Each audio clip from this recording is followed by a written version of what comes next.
입니다. 기억나시죠? 5장부터 10장 18절까지 대제사장으로 이 땅에 오셔서 자신의 몸을 희생 제물로 드림으로 우리들의 죄를 사하시고 구원시켜 주신 그 예수님에 대해서 신학적으로 이론적으로 다 설명을 한 이후에 그 예수님의 피로 대제사장의 희생 제사로 구원함을 받은 우리들이 이제 주님 오실 때까지 혹은 우리 인생 다 끝날 때까지 어떻게 살아야 되는가 하는 이제 실천적인 권고의 말씀을 하고 계시는데, 4개의 권고의 말씀과 1개의 경고의 말씀으로 구성이 되어 있다 그랬습니다. 그래서 지금까지 3개의 권고의 말씀과 1개의 경고의 말씀을 우리가 공부했고, 오늘은 마지막 시간입니다. 마지막 시간으로 4번째 권고의 말씀입니다. 그럼 지난 시간에 3번째 권고의 말씀 중에서는 어떤 말씀이 있었습니까? 뭘 권고했어요? 지금 그 히브리서를 읽고 있는 그 로마 교회 교인들이 편안한 상태에 있습니까? 아니면 환난과 핍박 가운데 있습니까? 환난과 핍박 가운데 있죠. 우리는 편안한 가운데 예수 믿고 있지만 그들은 지금 예수 믿는 환경이 그렇게 편안한 환경이 아닙니다. 그래서 지난 시간에 공부했죠. 주님 때문에 비방과 조롱과 모욕을 막 공공연하게 당하고 있고, 또 환난과 핍박을 막 당해서 감옥에 끌려가고 막 억울한 일도 당하고 매도 맞고 심지어는 뭐 순교까지 하고 이런 일들이 막 벌어지고, 심지어는 재산, 그저 땅, 집, 돈 이런 것들을 막 예수 믿는다는 이유 때문에 막 뺏기고 이런 일이 벌어지고 있는 가운데서 예수 믿는 거예요. 그래서 지난 시간에 제가 공부했죠. 우리가 예수 믿는 게 무슨 예수 믿고 돈 벌고 이 땅의 것들 잘 되려고 믿는 게 아니고, 왜 예수 믿는다 그랬어요? 예수님이 진리이기 때문에 예수를 믿는다 그랬죠. 비록 예수님을 믿는 것이 고난이고 환난이고 비방과 조롱을 당하는 일이고 재산도 빼앗기는 일이고 심지어 목숨을 바치는 일이라 할지라도 우리가 예수님에 대한 믿음을 포기할 수 없는 것은 예수님이 진리이기 때문에, 예수 믿어야 죄사함 받고 구원받고 영생을 얻고 천국에 갈 수 있기 때문에 우리가 예수 믿는 줄로 믿습니다. 그래서 지난 시간에는 이런 고난 가운데서도 그 믿음의 싸움을 싸고 있는 성도들에게 어떤 권고의 말씀을 했어요? 이 믿음 잃지 말고 어떻게 하라고요? 끝까지 주님의 상주심을 바라보면서 하나님이 준비하신 영원한 하늘의 소유, 이 땅의 소유는 다 뺏기고 있잖아요 지금. 다 없어지잖아요. 그런데 할지라도 하나님이 우리를 위해서 준비해 놓으신 하늘의 영원한 소유 혹은 하늘의 상주심을 바라보면서 어떻게 하라고요? 끝까지 믿음의 싸움을 잘 싸워 나갑시다. 그렇게 권고했죠. 지난 시간에 그렇게 말씀을 증거했어요. 오늘 살펴볼 4번째 권고의 말씀의 핵심은 이런 환난과 핍박 가운데서도 쓰러지지 않고 믿음의 싸움을 싸워 승리한 사람들에게 우리 예수님께서 상 주시기 위해서 다시 찾아오심을 권고하는 말씀입니다. 그냥 그렇게 싸우다 고난받고 끝나는 게 아니라 상 주시기 위해서 우리 예수님이 어떻게 한다고요? 다시 찾아오세요. 다시 찾아오세요. 그래서 그 다시 찾아오실 주님을 신뢰하고 또 소망하는 가운데 우리의 믿음을 인내로 끝까지 믿음의 싸움을 싸우고 믿음의 경주를 다 달려가자. 그런 것으로는 권고하는 말씀이 오늘 이 말씀의 핵심입니다. 잠깐 후면은 예수님께서 다시 이 땅에 찾아오십니다. 여러분 믿습니까? 시간이 지나 우리 인간은요, 어떻게 보면은요, 소망이 없는 존재입니다. 왜냐하면 시간이 자꾸 흘러요. 오늘도 자면 또 내일이 오고 내일 자면 모레가 오면 여러분에게 무슨 소망이 있죠? 소망이 없어요. 사실은 소망을 자꾸 깎아먹는 거예요. 왜? 살 날이 자꾸 줄어들잖아요. 우리 하루하루는 사실은 무덤으로 계속 가까이 가고 있는 거예요. 조금씩 늙어가고 힘도 빠지고 갱년기도 오고 인생이 그렇지 않아요. 무슨 희망이 있어요? 사실 인간이 하나님이 없으면 아무 소망이 없는 존재입니다. 무슨 소망이 있어요? 오늘 제가 올라오면서 생각해 봤어요. 저 이제 이렇게 나이가 먹고 하고 있는데 계속 나이 먹을 거예요. 앞으로 계속 늙을 거예요. 이제 나중에 못 걸어다닐지도 몰라요. 누워있으면 안 되겠지. 빨리 죽어야지. 그렇잖아요. 그러면 또 복근은 애들이 고생을 하니까 빨리 그냥 가야 되는데 무슨 소망이 있겠어요? 시간이 지날수록 인간에게 소망이 없어요. 그래서 어떤 문학가는 인간은 태어나면서부터 사형 선고받고 태어난다 그랬잖아요. 어떤 사람은 20년, 30년, 50년, 80년 형을 유예받고 있을 뿐이지 언젠가는 다 죽을 사람들이 무슨 소망이 있어요? 그러나 제가 지난 시간에 설교한 것처럼 우린 인생의 겨울로 끝나는 게 아니라 다시 봄이 올 줄로 믿습니다. 하나님이 계시기 때문에 소망이 있고요. 주님이 찾아오셔서 우리 이 죽은 몸을 다시 영광스러운 몸으로 부활시켜 주시고 상 주시고 영원한 생명을 주시고 우리를 위해서 천국을 다 준비해 놓으신 줄로 믿습니다. 그러니까 소망이 있는 거죠. 안 그러면 무슨 소망이 있겠어요? 예? 그래서 여러분, 염세주의자들이 그래서 나온 거예요. 염세주의자들이, 실존주의자들, 허무주의자들, 그 왜 나왔겠어요, 그 사람들이? 예? 가만히 생각해보니까 돈도 열심히 벌고, 그래, 돈 벌었어. 출세도 했어. 성공도 했어요. 예? 다 뭐 대단한 자리 하나씩 권력 자리 차지했어요. 그럼 뭐하냐 이거예요. 좀 있으면 죽는데. 좀 있으면 죽는데 그거 가져가나요? 아무것도 못 가져가요. 그 권력을 누리고 막 나르는 새도 떨어뜨릴 것 같은 그 위대한 그 분이 온갖 수모를 다 당하고 지금 죽을 날만 기다리고 있잖아요. 예? 이 권력이라는 게 아무것도 아니고 아무것도 아니에요. 그러나 여러분, 믿음의 싸움을 잘 싸우고 믿음의 경주를 다 마치고 오늘 말씀대로 하나님이 우리를 향하신 그 뜻, 사명을 잘 감당한 사람들에게는 소망이 있는 줄로 믿습니다. 예. 하나님께서 그 사람에게 상 주시고요, 천국과 영생을 준비해 놓으신 줄로 믿습니다. 끝까지 믿음의 경주를 완주해서 이 상을 다 받는 여러분 되시기를 주의 이름으로 축복합니다. 예. 감사하세요, 여러분. 그러니까 감사하세요. 자, 오늘 여기 보면은 우리가 이 믿음의 경주를 달려가는 데 있어서 중요한 하나의 그 신앙의 덕목이 있대요. 덕목. 그게 뭐냐면 오늘 말씀해 보니까 인내라고 이야기합니다. 인내. 인내에 대해서는 한번 히브리서 강의할 때 또 강의한 적이 있었어요, 오래전에. 인내. 36절 같이 한번 읽어보겠습니다. 시작.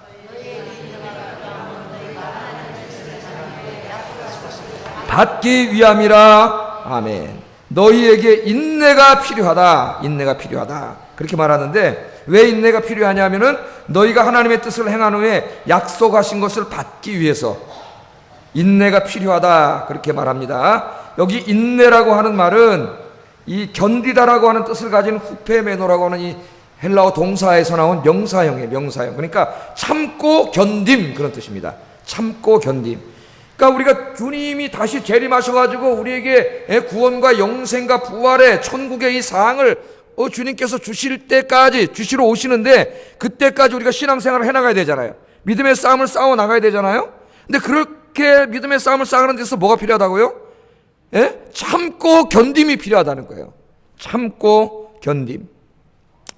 자, 두 가지죠. 첫째는 왜? 예수님이 상주로 분명히 오시는데 아직 안 오셨어요. 미래에 오셔요. 그러니까 기다려야 된다는 거예요. 기다려야 돼. 지금 여러분 기다리고 계시잖아요. 예수 안 믿는 사람은 뭐 기다리고 살아요? 죽는 날 기다리고 사는 거예요, 사실은. 예? 그렇지 않습니까? 뭐 여기 아무리 많이 갖고 있으면 뭐 좀 있으면 죽는데, 우리나라의 재벌들이 뭐 아무리 재산 많으면 지금 보니까 70이 넘었더라고요, 이제 저 사람이. 예? 저기 계신 분. 어제 이렇게 가만히 보니까요, 삼성, LG인데 우리 집은 다 삼성인데 삼성이 없으면 어떻게 사나 그런 생각. 텔레비전도 삼성, 컴퓨터도 삼성, 냉장고도 삼성, 핸드폰도 삼성. 아니 다 삼성이에요. 보니까 우리 인생에 뭐 LG 쓰는 분도 있겠죠. 그래 뭐 돈 엄청 벌어갖고 뭐 수십조 원, 수백조 원 있으면 뭐하냐고. 그분 지금 70이 넘었어요. 이제 좀 있으면 죽어요. 아무 소망이 없잖아요. 그런데 우리는 소망이 있어요. 소망이 있어요. 소망이 있습니다. 근데 주님이 재림하시는데 그 소망을 기다림이 아직 오지 않았어요. 그러니까 기다려야 돼. 기다려야 돼. 그리고 또 한 가지는 뭐냐면 이 기다리는 그 과정, 그냥 무작정 수동적으로 기다리는 게 아니잖아요. 어떻게 해야 돼요? 믿음의 경주를 달려가야 되고, 오늘 말씀해 보면 하나님의 뜻을 행하면서 이걸 참고 견뎌 나가야 되는데, 우리가 신앙생활하고 있는 우리 세상이라고 하는 환경이 그렇게 녹록하지 않다는 거예요.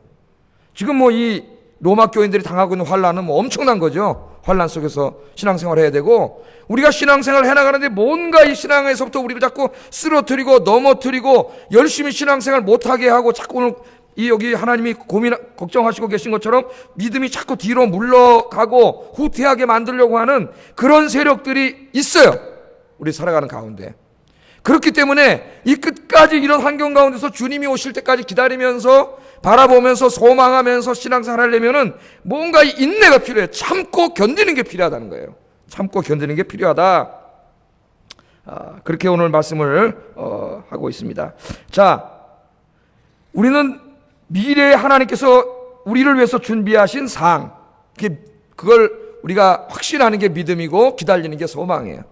그 소망을 가지고 지금 믿음의 싸움을 싸우는데, 이 믿음의 싸움을 싸워나가는 과정이 쉽지 않다. 방해하는 세력이 있다. 마귀가 온갖 수단과 방법을 다 도용해가지고 우리의 믿음을 자꾸 떨어뜨리려고 하기 때문에 우리에게는 인내가 필요하다. 인내가 필요하다. 그런 말씀 드렸습니다. 오늘 하나님 뭐라 하냐면 끝까지 참고 견디면서 믿음의 경주를 완주한 자들에게만 하나님이 상을 주신다고 이야기해요. 이것 좀 더 쉽게 이해하려면은 제가 그 운동선수 비유를 많이 드는데 올림픽 이야기를 많이 비유로 들죠. 바울도 올림픽 이야기를 많이 비유로 들었습니다. 이 올림픽에 나가는 선수들이 국가대표로 뽑히면 4년 동안 어떻게 합니까? 태릉 선수촌에 들어가가지고 몇 년부터, 한 2년 전부터 들어가는지 모르겠지만 거기 들어가가지고 어떻게 해요? 올림픽 할 때까지 자기 사생활 다 적고 엄청난 훈련량을 소화하잖아요. 우리 지난번에 올림픽 2연패 했던 이상화 선수를 보니까 이 근력을 키우기 위해서 이 초년대 말이죠. 이 자전거, 산악자전거를 얼마나 탔는지 근력을 키우기 위해서 하지 동맥류가 왔다 그러잖아요. 그게 지금 병이 있는데도 수술하면 그 못 나갈까봐 그걸 그냥 내비로 두고 나간 거예요. 그런 막 엄청난 막 그 힘든 훈련을 하잖아요. 그 훈련을 할 때 얼마나 포기하고 싶은 순간이 많았겠어요. 그런데 뭘 바라보고 올림픽에 나가서 메달 땄고만 바라보고 그것만 생각하고 어떻게 해요? 오늘 당장 때려치고 태릉 선수촌 도망가고 싶은데 끝까지 참고 견디는 거죠. 매일매일 훈련량을 소화하는 거예요. 그 사람에게만 누가 있어요? 메달이 있단 말이에요. 지난번에 올림픽에서 유도에서 금메달 딴 어떤 사람이 남자 선수인데도 그 훈련이 얼마나 힘든지 도망가고 싶었대요. 도망가려고만 본 적도 있었대요. 너무 힘들어가지고 감독님이 아프다 그러면 기분이 이렇게 좋대잖아요. 왜? 오늘 안 나오니까. 너무 힘들어서 도망가려고 했대요. 그 선수가 너무 힘들어가지고 인내하지 못하고 그 훈련을 포기하고 나가버렸으면 어떻게 됐을까요? 금메달 따지 못했겠죠. 그러니까 이 선수들이 다 거기 들어가가지고 올림픽 메달 따려고 그 몇 년 동안 말이죠. 그 힘든 훈련을 전부 참고 견디고 끝까지 견뎌서 나간 사람만이 올림픽에서 메달을 따는 영광을 누리게 되는 거예요. 그것과 마찬가지예요. 이게 지금 마찬가지예요. 좀 이따 보면 이제 마라톤 선수에다가 이 히브리서 저자가 우리 신앙생활을 비유해요. 좀 이따 제가 이제 설명을 할 텐데 마라톤 선수에다가. 근데 공부도 마찬가지인 것 같아요. 공부도. 어쩌면 우리 인생이 다 그런 것 같아요.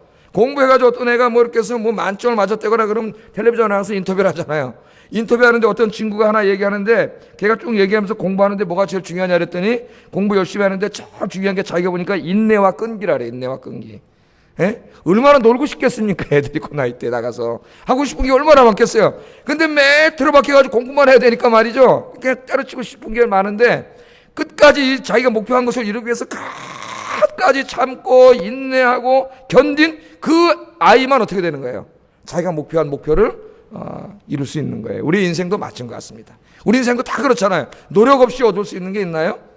자기 꿈을 설정해 놓으면 그 꿈을 이루기 위해 무진장한 끈기와 인내로 목표를 향해 달려가야지만 다 이룰 수 있는 것이지 쉽게 이루어지지 않습니다. 그래서 그 박진영이라고 하는 가수 겸 기획사 대표 겸 또 뭡니까? 뭐 그 사람이 하여튼 그런 말을 했어요. 여러분, 꿈은 반드시 이루어집니다. 그런데 굉장히 힘들게 이루어집니다. 자기 경험을 이야기한 거예요. 빌보드 차트에 뭐 몇 곡이나 올리고 뭐 이런 했지만은 꿈이 이루어지더라는 거예요. 근데 쉽게 이루어지는 게 아니라 굉장히 힘들게 이루어지는 거예요. 꿈을 이루기 위해서는 많은 노력과 인내와 땀과 수고가 모든 분야가 다 그렇죠. 필요한 거예요. 우리의 신앙생활도 마찬가지라는 거예요. 우리 신앙생활도 이 주님이 주실 그 면류관과 상 받으려면은 그 주님 만나러 갈 때까지 신앙의 길이 쉽지 않아요. 엄청 힘들고 어려운데 어떻게 됩니까? 인내와 끈기로 끝까지 그 믿음의 경주를 가야 된다는 겁니다. 그 경주를 완주한 사람들에게 하나님께서 오늘 보니까 약속하신 것을 주신다래요. 다시 한번 보세요. 여기 36절에 너희에게 인내가 필요함은 너희가 하나님의 뜻을 행한 후에 약속하신 것을 받기 위함이라 그랬죠. 왜 우리가 이렇게 인내하면서 인내와 끈기로 그 힘들고 어려운 그 신앙생활 이걸 다 거쳐가야 됩니까? 환난과 핍박, 때로는 유혹과 인간의 정욕을 다 이겨 싸우면서 오늘 수요일 날도 다른 데 가고 싶은 데가 많은데 이 유혹과 싸우면서 또 여기 나오셨잖아요. 하여튼 승리하신 여러분 오늘 주님의 이름으로 축하합니다. 오늘 승리하신 거예요, 여러분. 인내와 끈기로 오늘 여기 오셨으니까 여러분 승리하신 거예요. 하나님께서 약속하신 것을 그 사람한테 주신다 그랬잖아요. 하나님이 약속하신 게 뭡니까? 34절 지난 시간에 공부한 것에 보면은 영원한 소유. 이 땅의 소유는 영원하지 않죠. 일시적이죠. 금방 없어지죠. 여러분 가져갈 수 있어요? 가져가지 못하는 거를 자꾸 욕심을 부리니까 불행해지는 거예요. 예? 그거 잠깐은 다 놓고 갈 건데 왜 그렇게 거기다 욕심을 부립니까? 여러분 올 때 뭐 가지고 오신 분 있어요? 없잖아요. 빈손으로 왔잖아요.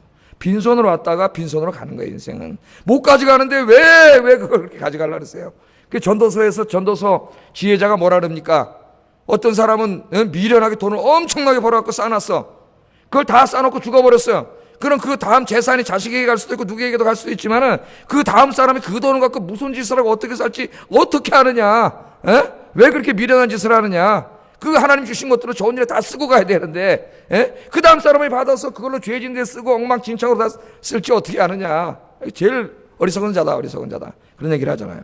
그 하나님이 약속하신 것은 영원한 소유이고 35절에는 하나님이 주실 상이라고 이야기를 합니다. 또 9장 15절에는 영원한 기업이라고 얘기해요. 기업. 여러분 저 기업 있잖아요. 유업. 영원한 기업이라고 얘기하고 있고 또 아직 공부하지 않았지만 11장 40절에는 이 땅의 것들보다 더 좋은 것이라고 이야기해요. 더 좋은 것. 이 세상에서 가장 좋은 것보다 더 좋은 것. 가장 중요한 게 뭐예요? 영원한 생명과 영원한 나라예요. 하나님의 나라. 그 위에도 하나님 주실 것들이 많이 있을 겁니다. 우리는 하나님께서 준비하신 이와 같은 상을 받기 위하여 이 땅에서 끝까지 믿음의 길을 포기하지 말고 인내로 하나님의 뜻을 행하며 살아야 합니다. 그런데 올림픽 선수들하고 우리하고 다른 게 있어요. 올림픽에 출전하는 선수들은 아무리 열심히 하고 인내와 끈기로 훈련을 다 마쳐도 메달을 딴다는 보장이 없어요. 그죠? 메달을 따는 사람은 극소수에 불과합니다. 그런데 우리 신앙의 경주는 그와 달라요. 우리 신앙의 경주는 인내와 끈기로 끝까지 믿음의 길을 다 가면은 하나님께서는 한 사람도 차별하지 않고 모두에게 똑같은 면류관, 똑같은 금메달을 주신다고 약속하셨습니다. 할렐루야. 여기는 패배자가 없어요. 그 길을 달려간 모든 사람이 다 받는 거예요. 하나님 이걸 약속해 주셨어요. 그러면 우리가 하나님의 상을 받기 위하여 주님 오실 때까지 포기하지 않고 끝까지로 인내로 행해야 할 하나님의 뜻은 무엇입니까? 하나님의 뜻. 다시 한번 읽어보세요. 뭐라 그랬어요? 36절 읽어보겠습니다. 시작.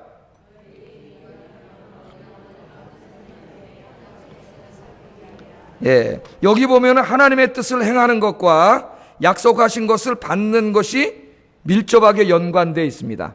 그죠? 그러니까 하나님의 뜻, 인내와 끈기로 하나님의 뜻을 주님 오실 때까지 혹은 내 생명이 닿을 때까지 끝까지 행한 자들에게 약속하신 것을 준다 그랬잖아요. 그럼 여기 중요한 게 뭐냐면은 하나님께서 하나님 원하시는 하나님의 뜻, 그걸 행하라 그랬는데 인내와 끈기로 그 하나님의 뜻이 뭐냐 이거예요. 하나님의 뜻이. 그게 중요하겠죠. 이 하나님의 뜻, 가까운 문맥에서 보면은 네 가지 권고 속에 들어있는 그런 말씀일 거예요. 예배와 뭐 사랑과 선행과 이런 게 많이 나와 있죠. 히브리서에 있는 권고의 말씀들이 다 들어가 있을 텐데 제가 성경 66권 전체에서 크게 한 세 가지 정도로 이렇게 나누어서 이야기해 보면은 하나님의 뜻, 하나님 우리를 구원하신 하나님의 뜻, 그 뜻이 뭐냐면 세 가지라고 할 수가 있겠어요. 세 가지. 하나는 예배이고 하나는 순종이고 하나는 선교적 사명입니다. 선교적 사명. 우리 교회 4대 핵심 사역이 다 들어가 있는 것이에요. 예배는 뭐에 반대예요? 우상숭배의 반대입니다.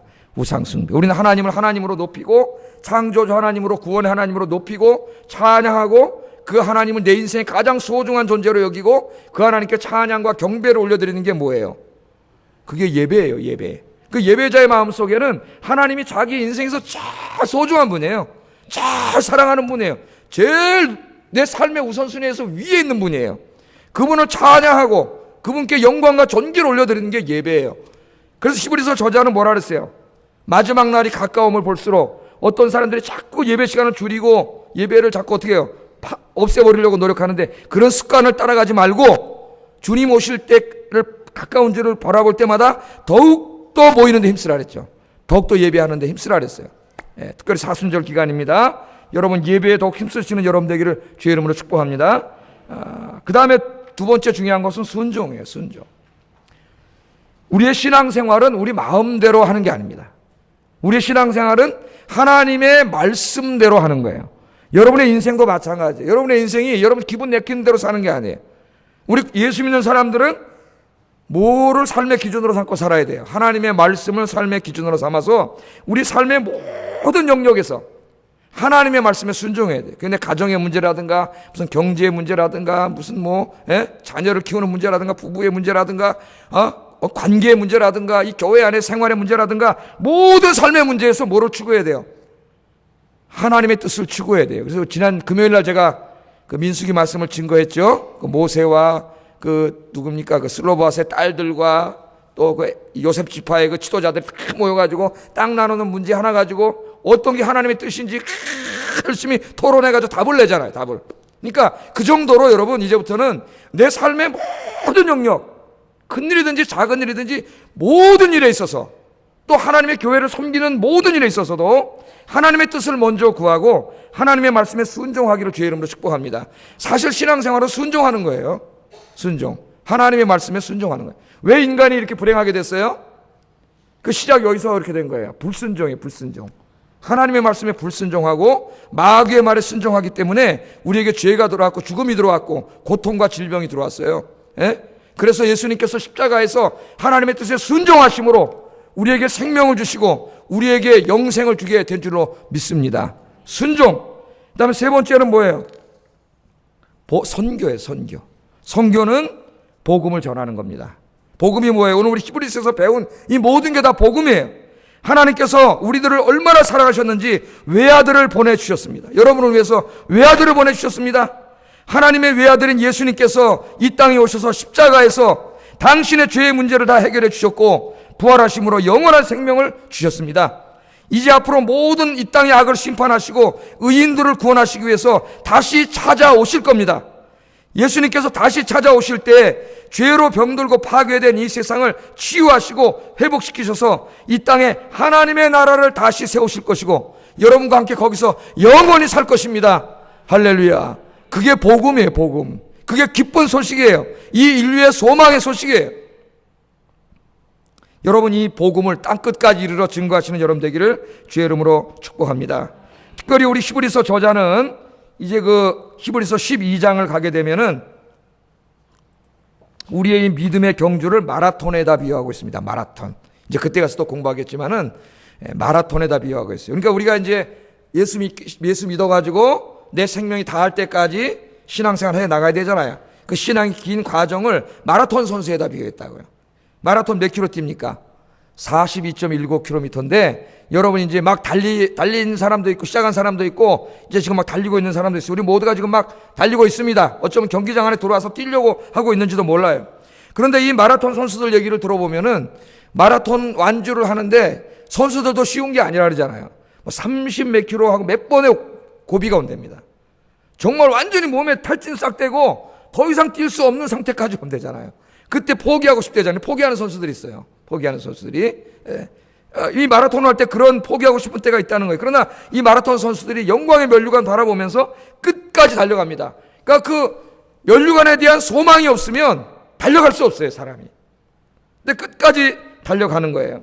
이 히브리서 12장을 보면은 이 우리 성도들을 어디다 비유하냐면 이제 마라톤 달리려고 그 경기장 안에 선수들이 들어와 있어요. 그럼 막 관중들이 쫙 있잖아요. 관중들은 누구냐면은 우리보다 먼저 가신 믿음의 선조들, 선배들이야. 관중 속에 쫙 우리를 응원하고 있어요. 지금 보이십니까? 응원 소리가 들리세요? 기도해 보세요. 하여튼 성경에 보면 우리는 보이지 않고 들리지 않지만 지금 여기에 있다 그랬죠? 우리의 삶을 응원하고 여러분 오늘 이렇게 수요 예배 오신 거 막 박수치고 잘 왔다 말이야. 승리했다 기쁘다 이러고 거기 있다고요. 그 사람들이 있고 거기에 우리가 달려가는 선수로 거기 서 있다 그래. 한번 볼까요? 히브리서 12장 1절 읽어보겠습니다. 시작.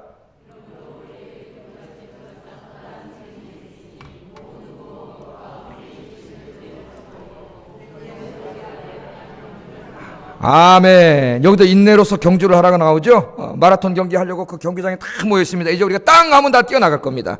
42.19km. 여러분 주님 앞에 갈 때까지 이 달리는 신앙생활 마라톤이에요. 고비가 많을 거예요. 막 쓰러지고 싶을 때도 많고 포기하고 싶을 때도 많을 거예요. 그러나 우리 하나님께서 준비하신 면류관, 상, 영원한 소유, 상급, 천국과 영생 바라보시면서 힘들지만 포기하고 싶지만 여러분 그 상 바라보면서 오늘 하루 끝까지 이 믿음의 경주를 완주하시는 우리 안교인들 되기를 주의 이름으로 축복합니다. 자, 그러면 우리가 이 완주할 때까지, 주님이 오실 때까지 인내하며 기다리라 그랬어요. 그 말씀이 어디냐면 37절에 나옵니다. 같이 한번 읽어보겠습니다. 시작. 예. 우리가 그 상주시러 오시는 예수님을 기다리는데 언제 오시냐 이거예요. 언제 오신다 그랬어요. 잠깐 후면 오신다는데요. 잠깐 후면 오시리니 어떻게 한다고요? 지체하지 아니하시리라. 여러분 믿습니까? 우리의 소망이에요. 예수님이 잠깐 후면 오신다. 그럼 이렇게 물어볼 수 있어요. 목사님, 히브리서 목사님 강의할 때 서론에 한 60 몇 년도 정도 AD에 썼다 그러면은 지금 벌써 한 거의 이 말씀을 하시고 몇 년이 지났습니까? 한 2000년이 지나가 버렸는데 2000년. 그렇잖아요. 히브리서 쓴 시점으로 하면 한 2000년이 지났어요. 아니 2000년 전에 그 지금 고난당하고 있는 성도들한테 잠깐 후면 주님이 상주시러 오시니까 인내해라. 인내하고 믿음의 경지를 달려가라. 힘들지만 환란이 있지만 핍박이 있지만 감옥에 가지만 재산을 뺏기지만 끝까지 인내해라. 믿음의 싸움을 싸우라. 그렇게 말씀하셨지 않습니까? 그런데 2000년이 지나버렸는데요. 어떻게 생각하세요 여러분? 2000년이 지나가 버렸는데 아니 도대체 그러면 성경에서 말하는 잠깐은 도대체 어느 정도 되는 기간입니까? 어느 정도 되는 기간입니까? 아니 정말 예수님께서 오시는 겁니까? 그래가지고 요새 사람들이 믿음을 다 잃어버렸어요. 왜? 오신다는 건 알겠는데 성경 읽어보면은 2000년 전에 금방 오신다 그래놓고 2000년 지났는데도 안 오셨어요. 그럼 도대체 언제 오시는 거예요? 언제? 그러다 보니까 우리가 주님 오실 날을 이성으로만 기다리고 마음으로 기다리지 않게 됐어요. 여러분 어떻게 생각하세요? 정말 예수님 오십니까? 2000년 전에 금방 오신다 그러고 안 오셨는데요? 언제 오시는 거예요 예수님이? 잠깐 후면 오신다 그러더니 어떻게 된 겁니까? 이 질문에 대해서 하나님께서 이미 답을 해주셨어요. 베드로를 통해서 답을 해주셨는데 베드로서 3장 8절 9절 한번 읽어보겠습니다. 시작. 이 한 가지를 잊지 말라. 주의 약속은 어떤 이들이 더디다고 생각하는 것 같이 더딘 것이 아니라 오직 주께서는 너희를 대하여 오래 참으사 아무도 멸망하지 아니하고 다 회개하기에 이르기를 원하시느니라. 아멘. 여기 아주 중요한 답이 있습니다. 시간에 대한. 시간이라는 게 철학자들이 시간에 대해서 많은 생각을 했어요. 시간이 뭔가. 시간이 너무 신비하지 않습니까 여러분? 시간이 뭔데 시간이 지나면 내가 늙죠? 아니 어제하고 내가 뭐가 다른데 시간이 흐르면은 내가 늙고 병들어야 되죠? 시간이 뭐예요 도대체 시간이? 철학자들이 시간에 대해서 굉장히 많은 생각을 했는데 시간이 뭔지를 잘 몰라요. 시간도 하나님 창조하신 거죠. 사실은. 자, 그런데 이 시간이 말이죠. 하나님의 시간과 우리의 시간이 달라요. 오늘 여기 뭐라 그래요? 주께는 하나님께는 1000년이 뭐 같아요? 하루가 1000년 같고 1000년이 하루와 같아. 우리에게 1000년이 하나님께는 뭐와 같아요? 하루. 여러분 어저께 금방 지나갔잖아요. 그럼 2000년은 며칠과 같아요 하나님께? 이틀과 같아. 우리는 1000년과 같은데 이 말씀은 시편 90편 4절을 인용한 말씀이에요. 사실은 그 문맥 속에서 한번 좀 이해해 보겠습니다. 같이 한번 3절 6절 시편 90편 요거 모세가 쓴 시예요. 모세는 120살까지 살고 이제 하나님 품에 갔는데 같이 한번 뭐라고 얘기하는지 한번 읽어보겠습니다. 시작.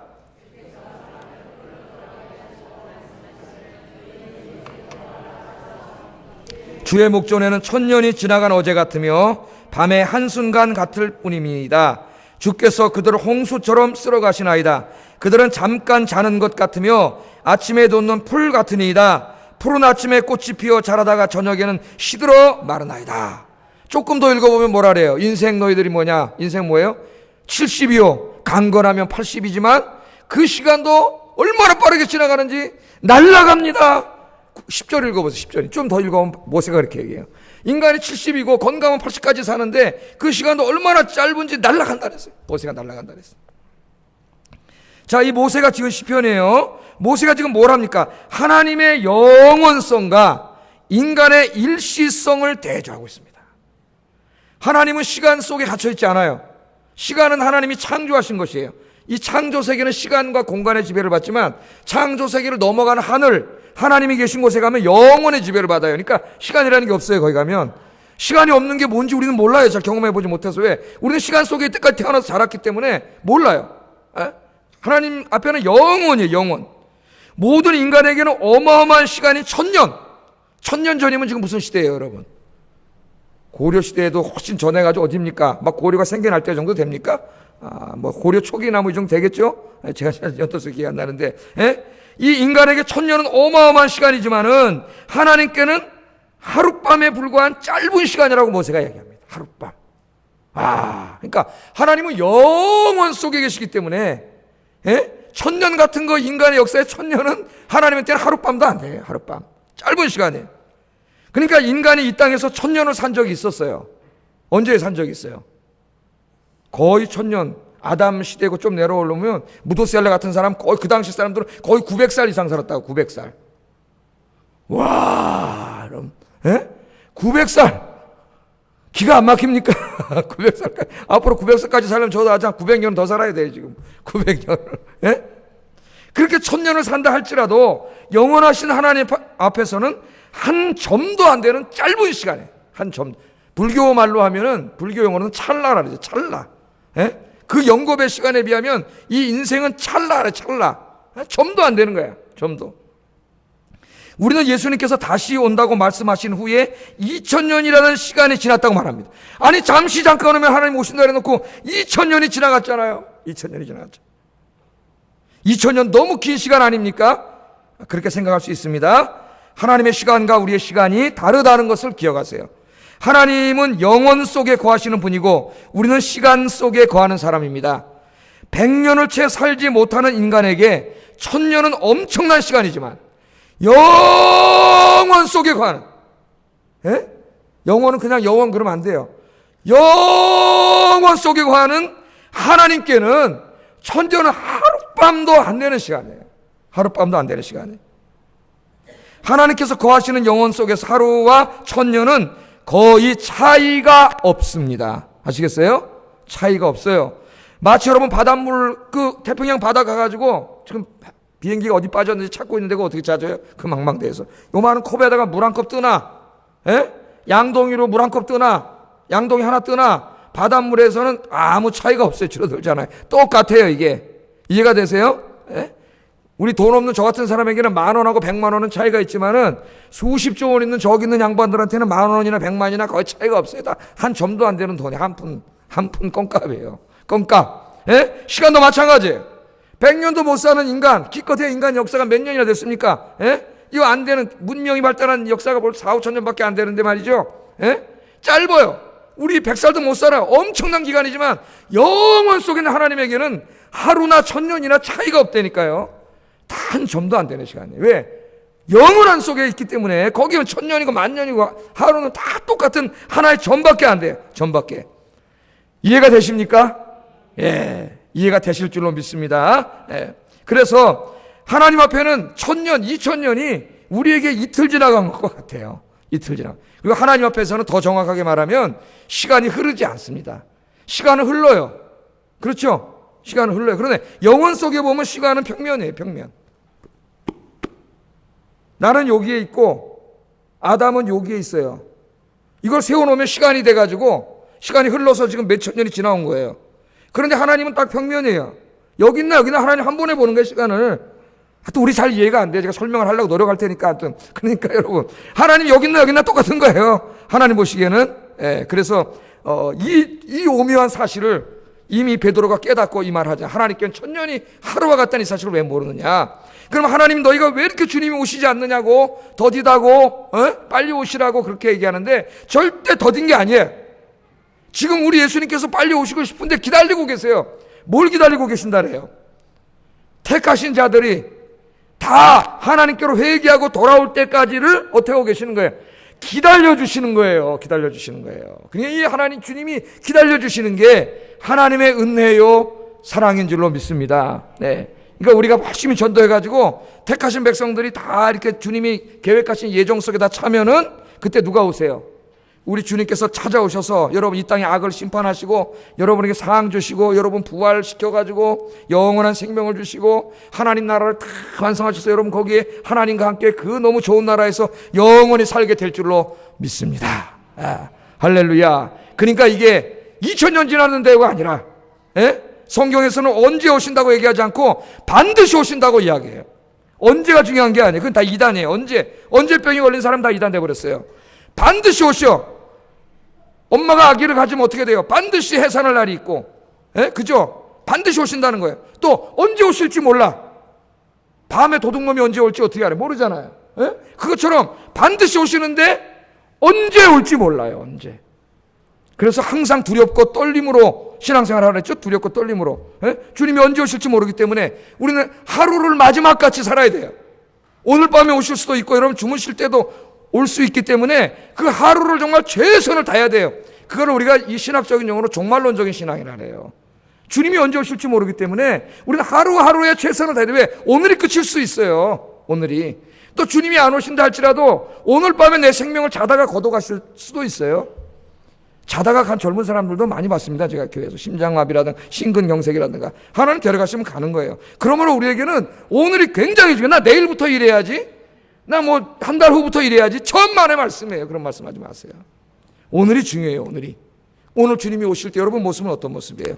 늘 오늘의 최선을 다하시고 주님이 반드시 오신다. 언제 오실지 모른다는 이 생각을 가지고 여러분 깨어서 신앙생활하는 여러분 되기를 주의 이름으로 축복합니다. 예, 이처럼 우리는 주님이 상주시러 오시는 주님을 우리가 소망하고 기다리면서 이 지금 믿음의 경주를 하고 있어요는 쉽지 않아요. 여기는. 우리가 쓰러뜨리려고 하는 막 사탄의 역사가 심해요. 그렇기 때문에 우리가 끈기와 인내가 필요하다 그랬어요. 이걸 싸워나가야 돼요. 그런데 이 우리가 끈기와 인내로 싸워나가기 위해서는 우리의 힘만으로 안 돼요. 정말 중요한 게 하나 필요해요. 그게 뭐냐면은 믿음이에요. 믿음. 우리 그 신앙인의 인내는 그냥 죽 짜고 참는 게 아니에요. 마지못해 참는 게 아니라니까. 좀 이따 나와요. 믿음이 필요해요. 38절 읽어보겠습니다. 시작. 또한 뒤로 물러가면 내 마음이 그를 기뻐하지 아니하리라 하셨느니라. 그러니까 믿음 생활을 하는데 여러분 뒤로 물러가. 자꾸 믿음이 후퇴하고 신앙생활이 후퇴하고 예배생활, 전도생활, 봉사생활, 순종생활이 후퇴하면 하나님 기뻐하지 않으세요. 후퇴의 끝은 배도예요. 배도. 그래서 이 뒤로 물러간다는 말을 배도로 해석하는 사람도 있고 믿음의 후퇴로 보는 사람도 있어요. 뭐 주석을 읽어보면 뭐 각자 그런 논리를 제공합니다. 자, 그런데 오늘 중요한 걸 이야기하는데 나의 의인은 하나님이 나의 의인은 뭘로 살아요? 믿음으로 말미암아 살리라. 그 인내의 싸움, 믿음의 경주를 달려가는데 있어서 그 인내를 가능케 하는 힘이 뭐냐면 믿음이에요. 믿음. 그냥 못 참아요, 여러분. 그냥 못 가요. 믿음이 필요하다는 거예요. 그럼 여기서 믿음은 어떤 믿음일까요? 여기 믿음은 무슨 믿음이에요? 약속하신 것을 반드시 이루어 주시는 신실하신 하나님에 대한 믿음입니다. 하나님의 신실함에 대해서도 한번 우리가 공부를 했어요. 히브리서 공부할 때. 뭐에 대한 믿음이라고요? 지금 뭘 약속하셨어요? 끝까지 믿음으로 경주한 사람들에게는 상 주시기 위해서 찾아오신다고 약속해 주셨죠. 그 약속하신 분이 예수님이고 하나님이세요. 우리는 믿음으로 살아야 돼요. 인내하려면 믿음이 필요해요. 어떤 믿음? 그 상 주시기 위해서 찾아오신다고 약속하신 하나님이 반드시 약속을 지키시는 신실하신 하나님이라는 것을 믿는 믿음으로 살아야 된다는 거예요. 믿음으로. 이 믿음이 없으면 믿음의 경주를 달려갈 수가 없습니다. 특별히 히브리서에서는 하나님을 소개할 때 하나님을 신실하신 분으로 소개합니다. 신실하신 분. 여러분 사람도 우리 교제하다 보면 신실한 사람 있죠. 참 그런 사람 없다. 그런 사람 우리말로 하면 야, 그 사람 진국이야. 속임 수도 없고 거짓말도 없고 정말 저 사람은 누가 있으나 없으나 신실한 사람이야. 여러분 그런 사람 되길 주의 이름으로 축복합니다. 우리 그리스도인은 어디 가도요 신실한 사람이 돼요. 신실한 사람. 자, 그런데 여기 하나님께서 신실해.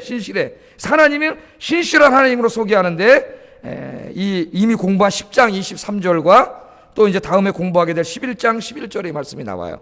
11장 11절을 한번 읽어보겠습니다. 시작.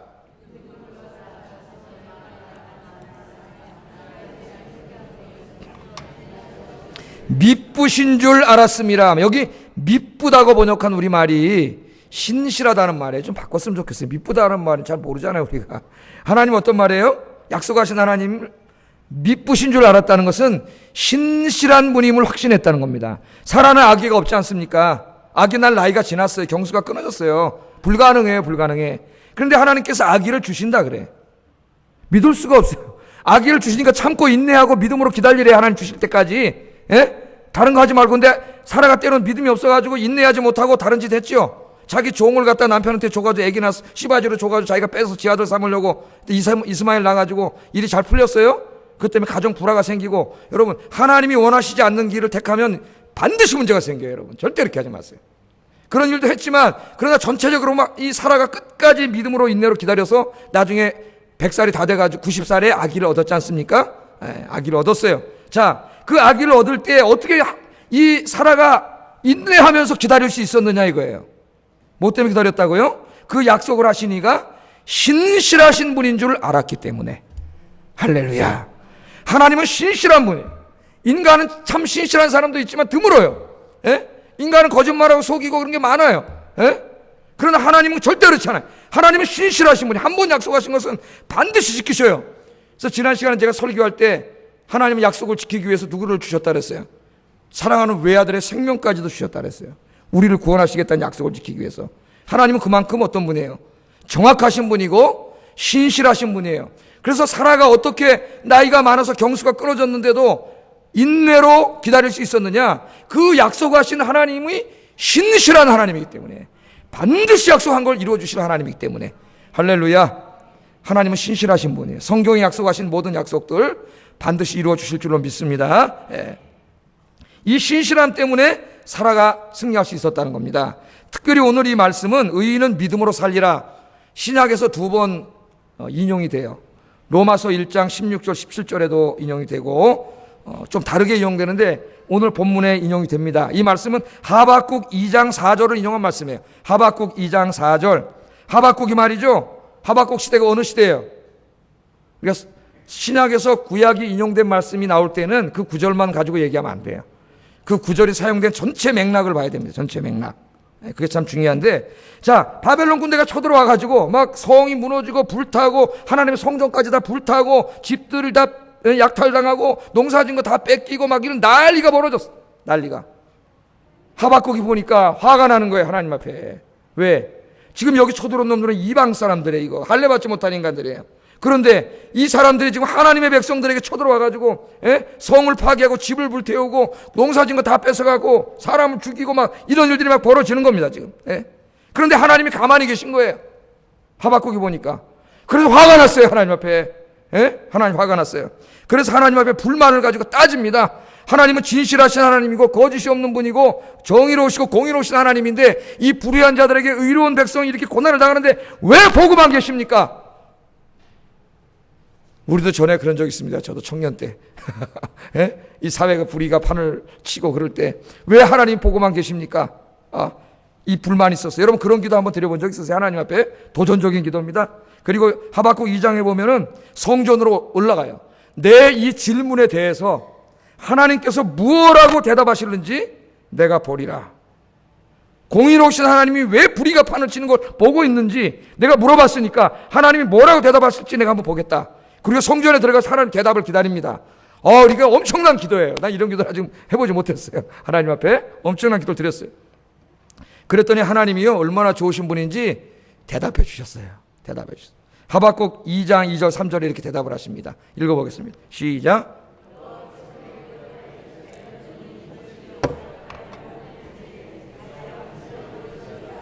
이 묵시는 정한 때가 있나니 그 종말이 속히 이르겠고 결코 거짓되지 아니하리라. 비록 더딜지라도 기다리라. 지체되지 않고 반드시 응하리라. 아멘. 자, 하나님 뭐라고 대답하신 거예요? 야, 그래, 네 말이 맞다. 니네들이 죄를 졌기 때문에 그런 거야. 니네들이 우상 숭배하고 죄 짓고 불의한 생활을 하니까 내가 바벨론을 몽둥이로 들어서 지금 너희들 때리고 있는 거야. 그런데 이 바벨론 사람들이 몽둥이로 사용되는지도 모르고 너무 잔혹해. 하나님 뭐라 그래요? 하나님이 정하신 때가 있다는 거예요. 하나님의 때가 되면 이 몽둥이를 쓰고 있는 바벨론 몽둥이를 다 불태워버린다는 거예요. 이 사악한 자들을 하나님이 심판하시고 네가 지금 불만을 품고 있듯이 그 의로운 하나님의 백성들을 내가 다시 구원하기 위해서 다시 찾아올 거라는 말씀입니다. 이 말씀은 가깝게는 하박국 시대에 대한 약속이지만 성경 전체적으로 보면 종말론적인 약속이에요. 이 말씀이 다시 찾아올 것이라고 이야기해요. 그러니까 하박국은 뭐라고요?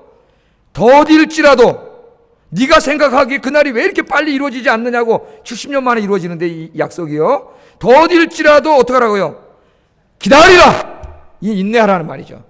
더딜지라도 포기하지 말고 인내로 기다리라. 그러면 어떻게 한다고요? 지체되지 않고 반드시 응하리라. 아멘. 여기 뭐가 담겨있어요? 하나님은 신실하신 하나님이에요.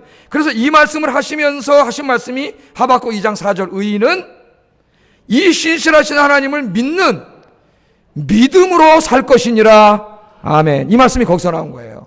로마서에서는 좀 다른 문맥에서 이용을 하고 여기서 이 문맥에 이용했어요.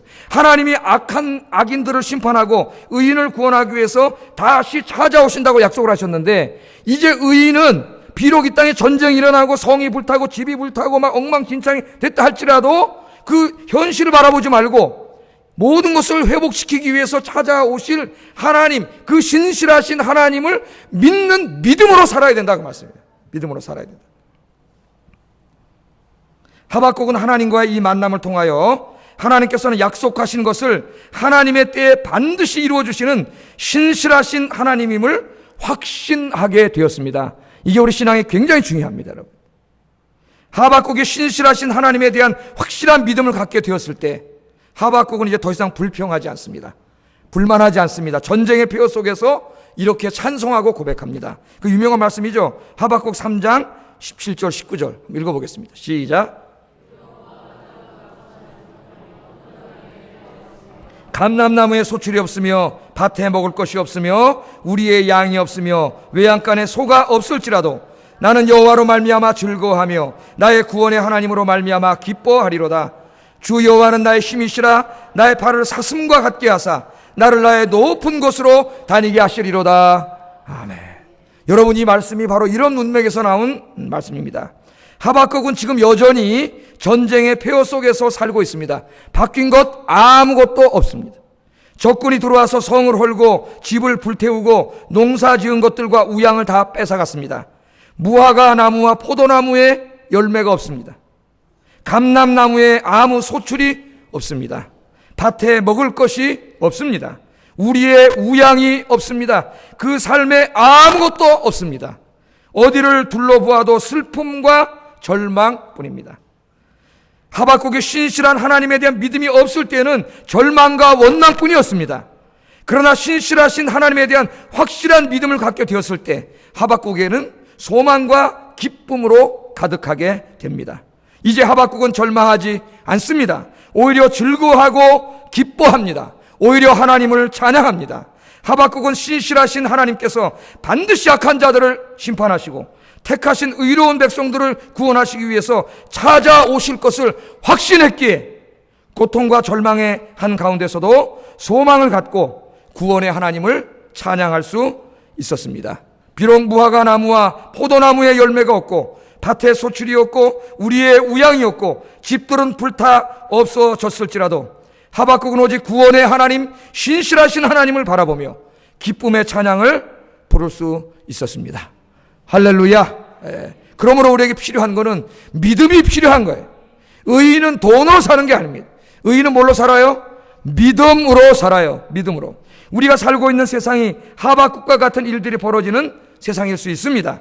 그러나 하나님의 백성들은 현실을 바라보는 것이 아니라 신실하신 하나님을 바라보아야 합니다. 언젠가는 하나님께서 이 땅의 모든 악과 사악한 자들을 심판하시고 의로운 하나님의 백성들에게 상 주실 날이 있음을 확실히 믿는 믿음을 가지고 살아야 합니다. 기독교는요, 그래서 소망의 종교입니다. 무슨 종교라고요? 소망의 종교. 왜 소망의 종교죠? 하나님이 살아계시기 때문에. 할렐루야.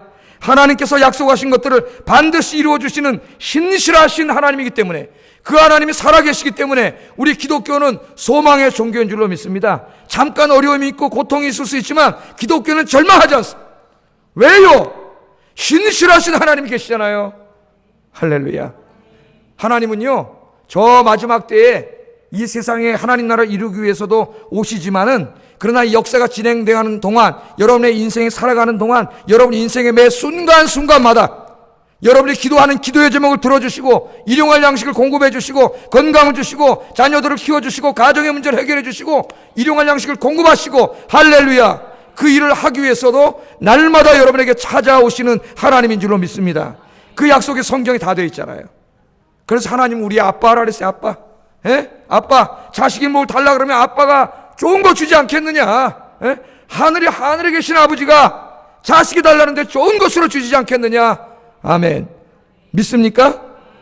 그 신실하신 하나님, 약속을 지키는 하나님을 믿는 게 믿음이에요. 믿음. 그래서 의인은 믿음으로 산다. 오늘 히브리서 저자가 우리에게 그렇게 이야기하고 있습니다. 이제 좀 정리를 해보겠습니다. 인내는 이러한 믿음과 소망이 뒷받침되지 않으면 오래 갈 수 없습니다.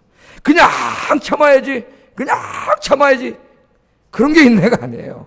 예? 그런 게 인내가 아니에요. 그리스도인의 인내는 무작정 참는 것이 아닙니다. 그리스도인의 인내는 신실하신 하나님에 대한 확실한 믿음과 하나님이 주실 상을 소망하는 가운데 참고 기다리는 거예요. 그러니까 믿음과 소망이 없으면 인내는 불가능해요. 신실하신 하나님에 대한 믿음, 그 하나님이 우리 모두에게 갚아줄 것이라고 하는 이 소망이 있기 때문에 우리가 지금 참고 기다릴 수 있는 거예요. 그러니까 여러분 끝까지 믿음의 싸움을 싸우기 위해서 뭐가 필요해요? 믿음과 소망이 필요한 거예요. 믿음과 소망. 그래서 의인은 믿음으로 사는 거예요. 여러분 이 믿음을 달라고 날마다 기도하셔서 여러분 믿음을 소유한 여러분들이 되시기를 주의 이름으로 축복합니다. 그러면 하박국처럼 바뀌어요. 아무것도 없다 할지라도 난 뭘로 인해 기뻐해요? 구원의 하나님, 신실하신 하나님, 나의 소망 되신 하나님 한 분만으로 나는 만족합니다. 할렐루야. 그래서 불행하지 않습니다. 행복해질 줄로 믿습니다. 말씀을 정리하고 기도하겠습니다. 우리가 믿는 하나님은 신실하신 하나님이십니다. 때가 되면 예수님께서 다시 오셔서 인내로 믿음의 경주를 완주한 신실한 성도들에게 하나님이 준비하신 상급들로 채워주실 줄로 믿습니다. 내가 이 상급을 받을 수 있도록 믿음의 경주를 끝까지 완주하게 해주시옵소서 기도하시고, 두 번째, 신실한 성도들에게 반드시 상을 주실 하나님을 확신하며 소망하며 오늘도 비록 힘들지만 끈기와 인내로 예배와 순종과 전도의 삶을 살아가게 하여 주시옵소서. 같이 기도하겠습니다.